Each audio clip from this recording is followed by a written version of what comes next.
what is our second main topic today? Our second main topic comes to us from Levi. Hi, John. I've started seeing stories of The Last of Us Episode 3 being review bombed online due to a lot of homophobic people out there who don't like the fact that the episode centers around two gay characters. I find this just disgusting. This episode was amazing, and characters being gay shouldn't diminish how people see a story. How can review sites help to combat this sort of reasoning and not allow these reviews to count? Your thoughts? All right, Levi, thanks a lot for saying that in. And yeah, look, review bombing is and has been a big issue for the online world for a while. And it's not surprising, of course, that The Last of Us Episode 3, despite the fact it's one of the single greatest episodes of television I've seen in years, that you could predict. It's like the weather, man. It was going to come. The review bombing would come. Now, I think it would be good for us, before we get into the specifics here, I actually did a standalone editorial a couple of weeks ago on the topic of review bombing. And instead of just repeating a lot of what's in there, if you don't mind, if you don't indulge, for those of you who have not seen this already, let's take a second and take a look at this video I did about review bombing, and then we'll get into how it applies to this situation here. Take it away. Review bombing, the proud exercise of taking the digital democratization of review platforms meant to be a place to express an individual's thoughts on the creative merits of movies and TV shows, and instead weaponizing them to bring personal political biases and agendas to bear. So what is review bombing, and what is it not? How did we get here, and how are online platforms like Rotten Tomatoes trying to fight it? Hey guys, my name is John Campea. I'm the host of The John Campea Show, a daily 2-hour live stream talking about movies, movie news, TV, and streaming. Come on by and join us sometime. Movies and TV shows being review bombed refers to the practice of a person or group of people coordinating to post negative reviews of a movie or show, usually due to a political or personal agenda. This phenomenon has become increasingly common in recent years, particularly with the rise of social media and the ease of access to review platforms such as Rotten Tomatoes and even IMDb. Now, I think it's very important to stress right up front what review bombing is not. Watching a movie or TV show and just finding that it didn't work for you, maybe it was a comedy that you didn't find funny, or a thriller that didn't thrill you, a drama whose story didn't make any sense. Whatever the reason, it just didn't give you a great experience watching it, and you go and give a negative review as a result, that is not review bombing. Being able to be critical of the quality of the art we watch is every bit as important to the fan experience as praising the quality of the art that we watch. We watch something we like, we celebrate it. We watch something we don't like, we criticize it, and then we move on. But when negative, often scathing reviews are given to a movie or a show before that movie or show has even come out, or when the motivation of a negative review isn't based on creative merit, but rather the show or movie not aligning with that individual's political or cultural beliefs, that is review bombing. At its core, review bombing is an act of retaliation designed to hurt or harm individuals or projects or studios. What they're retaliating against can vary. Perhaps the movie has a social theme that the reviewer rejects. Perhaps the movie portrays women or minorities outside of the roles that person feels they should be limited to. Sometimes it's in retaliation against something an actor or director has said or done outside of the movie that person takes offense to, or several other factors. Either way, review bombers take to review platforms not to give their perspectives on the creative merits of a film, like they're meant for, but rather to bludgeon a project for their own personal agendas and gripes. For example, I remember the very first example of review bombing I ever came across was back when Christopher Nolan's The Dark Knight came out. Now, the movie is unquestionably one of the greatest comic book movies of all time, no question. Well, at the time, though, The Godfather was the #1 ranked film of all time on IMDb. Dark Knight fans decided they wanted the Batman movie to be #1. So instead of just voting positively for The Dark Knight, a slew of fans organized to collectively downvote or give 1-star reviews to The Godfather in order to bring it down. This is classic review bombing in the sense that the downvotes had nothing to do with the creative merits of The Godfather, but rather more to do with their other agenda. Side note, as of this recording, Shawshank Redemption is the #1 ranked film of all time on IMDb. The Godfather is #2. The Dark Knight is #3. A good example of retaliation review bombing happened when the Adam Wingard 2021 film Godzilla vs. Kong came out. A large number of people started attacking the movie, but not because they didn't think it was good, but rather for another reason that good entertainment website CBR wrote about in 2022, saying, "Last year, fans of Justice League director Zack Snyder took to review bombing Adam Wingard's Godzilla vs. Kong, seemingly in an effort to get Warner Brothers Pictures' attention as a part of the #RestoreTheSnyderverse movement." Godzilla vs. Kong premiered simultaneously in theaters and on HBO Max on March 31st, 2021, just 2 weeks after Zack Snyder's Justice League premiered exclusively on HBO Max on March 18th of 2021. Seemingly viewing the kaiju film's close proximity as a threat, Snyder fans began to bombard Godzilla vs. Kong with 1-star reviews on IMDb, which were often accompanied by the #RestoreTheSnyderverse. An example of culture war agenda review bombing came in the form of organized Facebook group called Down with Disney's Treatment for Franchises and Its Fanboys. Yes, that was the group's actual name. Obviously, a lot of sharp thinkers in that little cabal. The group took credit for organizing a coordinated social media attack of Star Wars actress Kelly Marie Tran, which led to her leaving social media. In a post titled, "I drove Kelly Marie Tran off social media. I loved every minute of it," the group's organizers wrote the following to their members. "Now go out there and fight for Legends restoration. Go out there and reverse this forced diversity. Go out there and show them what real Star Wars fans look like. Bring back the straight white male hero." The group later went on to organize an event called Give Black Panther a Rotten Audience Score on Rotten Tomatoes, scheduled for the day before Black Panther was even released. For a movie they had not seen yet, they were organizing a review event. Outstanding. Now, side note, shortly afterwards, Facebook removed the group from their platform, and I just can't imagine why. Now, to be clear, movies and TV shows aren't the only recipients of review bombing. The video game industry has seen its share as well. One of the more notable examples of review bombing in recent years occurred in 2018 when the video game Firewatch was targeted by a group of users who were unhappy with the game's developer, Campo Santo, for filing a copyright claim against massively popular YouTuber PewDiePie. The negative reviews flooded in, causing the game's rating on Steam to drop significantly. Now, occurrences like these motivated the online platforms to start to take steps to try to curb the effects of review bombing. And while there is no perfect foolproof system to fight review bombing, in the case of Steam, the prominent video game digital distribution service, they came up with a rather great system. For a user to leave a review on a game in Steam, the user must actually own the game. Crazy, right? Now, on top of that, to give review readers context of the user reviews they're reading, Steam includes the number of hours the reviewer has actually played the game. That way, the reader can see how much of the game this reviewer actually played. A review given by somebody who's only played the game like 10 minutes won't be given as much seriousness as, say, somebody who left a review who played the game like 5 hours. In the world of movies, Rotten Tomatoes decided to take a couple of major steps in updating their user-submitted review policies after a noticeable unfortunate uptick in review bombing was starting to happen, often before the movies even came out in theaters, like in the case of Captain Marvel. Rotten Tomatoes started with the common sense step of taking away the ability of users to comment on a movie before the movie had actually opened in theaters. Imagine that. And then they implemented a system where a user would be asked to verify that they had actually seen the movie.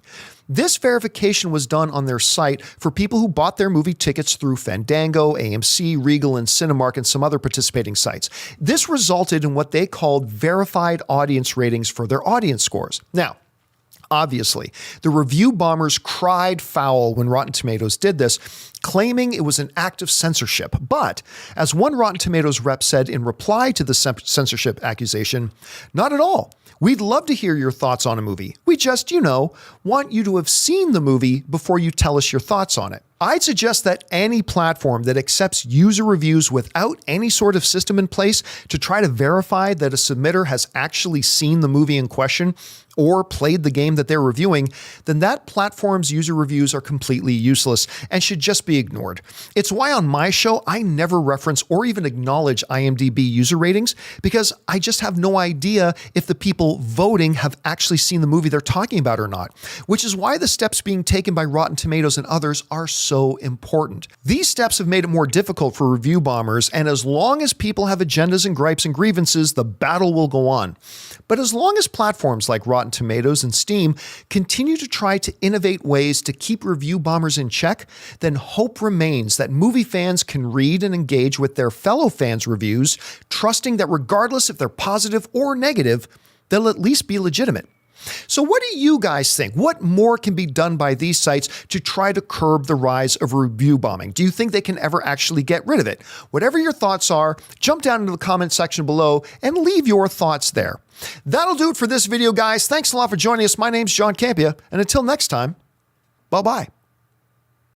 We want to thank a sponsor of this video, MasterClass. MasterClass offers classes on a wide variety of topics, all taught by world-class instructors at the very top of their fields. Each class is broken out into individual video lessons, usually around 10 minutes long. And MasterClass is completely accessible on your phone, the web, smart TV, and available via audio mode to listen to classes on the go. They have over 2,500 video lessons from over 180 of today's most brilliant minds. They're all available anytime, anywhere on iOS, Android, desktop, Apple TV, Amazon Fire TV, and Roku. Now, obviously around here on the John Campea Show, we love our movies, so why not learn filmmaking from Jodie Foster, or maybe directing from Ron Howard himself, or the great Neil Gaiman doing his masterclass on the art of storytelling. And you guys have heard me talk about my favorite masterclass, Business Strategy and Leadership by Big Papa Iger himself, Bob Iger, the new and returning CEO of Disney. So guys, I highly recommend that you check it out. Get unlimited access to every class, and as a John Campea Show listener, you get 15% off an annual membership. Just go to masterclass.com/Campea now. That's masterclass.com/Campea for 15% off Masterclass. We're not going anywhere. So here's where this all ties into this thing. A number of sites have reported that with The Last of Us Episode 3, a much higher, all of a sudden this flood of spiked of 1-star reviews came flooding into IMDb. Now, of course, IMDb is one of those sites that we just referenced that have no way to verify whether people have actually seen the show or not. Can go in there and drop in reviews. Now, like we mentioned in the video, not all negative reviews are review bombing. I stayed up about 45 minutes to an hour last night reading through a lot of these 1-star reviews that people left for Last of Us 3, Episode 3. And there are a number of them that are legit people just saying, I did not like this episode. Just saying, listen, I read through their reviews and they're like, hey, a number of people are just like, I found it too slow. I'm looking for exploding zombie action. Okay, well, you don't really understand The Last of Us then, but that's fine. That's fine. Some people just thought that it was a little bit too much of a sidestep from the mainline story and it took them out of it. Totally legitimate. I mean, I don't agree, but it's totally legitimate. So it's got to be pointed out here that a number of the 1-star reviews that came flooding in were just honest reviews of people saying, I didn't like it because the creative merits of the episode didn't work for me. But, oh my God, I felt like I had to take a shower after reading a lot of the reviews because they don't even hide it. They're just straight up, gay people scare me. Oh, here comes the gays. Whatever shall we do? And they like fleeing for the hills. And it's just, and that is review bombing. Here's a couple of examples. This is just a couple I pulled out here of the ones that we had. So, for example, here we go. Bring this up, Jonathan. This is just a couple of the reviews I pulled out. It's really sad. The title of the review is When Sponsors Have an Agenda. You get this kind of episode. It's really sad to see how the LGBTQ propaganda is truly being pushed down our throats. Sounds like he wants something down his throat. Anyway, seriously. Shots fired. It's not as if half of mankind is gay. I bet not even 1% of humanity is gay. Actually, scientifically, that's completely wrong. But hey, scientific facts have never really mattered to these people. So why are these minorities forcing the rest of us to endure this unnatural act? I don't understand it. I bet there's a lot you don't understand. And by the way, quick side note. The irony here, whenever I hear people using the term agenda, you're the fucking one with the agenda. Our world has a lot of different types of people, and our stories are going to reflect that. When you're the one who says, keep certain people out, you're the one with the agenda. Keep them out, baby. There is and has been in Hollywood for a very, very long time, a very active, aggressive, petrified, fear-filled agenda of exclusion. This agenda of exclusion has been around for a long time, and the fact that some of these troglodytes are now seeing this agenda starting to be taken down scares the shit out of them. They don't know who they are because they're not, like I said before, they're not real men. They don't know who they are because they're so insecure that as soon as they see this agenda starting to be taken down, it scares the living shit out of them because they have no self-worth, they have no self-security, they have no real identity, and they're just big babies. At any rate. So the agenda is on that side. Then they go on here. Bad surprise, they say. After this amazing action scene on the second episode, I got really excited to follow up the show. But unfortunately, episode 3 was a cold water bucket. That sounds fine so far. Let's keep reading. While I expected shots, zombies exploding, blood and madness, a poetic episode stopped with a gay scene. It's like, okay, well, we know where your problem came from. Another one is, wake up. It's an apocalypse story. Shame on you. Watching the 2 first episodes, I was hoping a post-apocalyptic masterpiece, knowing that the game is cool, but I'm still a fan of the Resident Evil franchise. After the 3rd episode, I was lost. What is happening here? Watching with family. I was watching with my family, and especially my 2 children. You're watching The Last of Us with your children? You're what a bad the parent. fuck is wrong with you? You're just not anyway. a good parent. With my children, was wondering, and a big mistake that I've made. What is that? I think the writer's very confused. I hit on the head.